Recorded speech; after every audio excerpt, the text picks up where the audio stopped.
Stop calling them drones.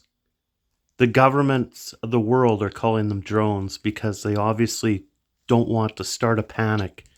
People are in denial. They don't want to admit these are Satan's fallen angels. These are demons that people are filming and seeing all over the world, over their houses, over airports, military installations. It's not just in New Jersey.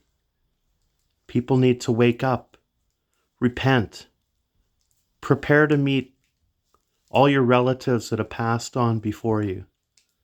The Bible says, all the multitudes who sleep in the dust of the earth will awake. The rapture is imminent. The great day of the Lord is imminent. All the events in the Bible are unfolding. We're seeing them on the news. How are the governments going to hide it when the scarier, larger, stranger so-called alien craft show up? The flying scrolls, the huge, scary-looking saucers. They are not aliens. They are Satan's angels. Do not be deceived.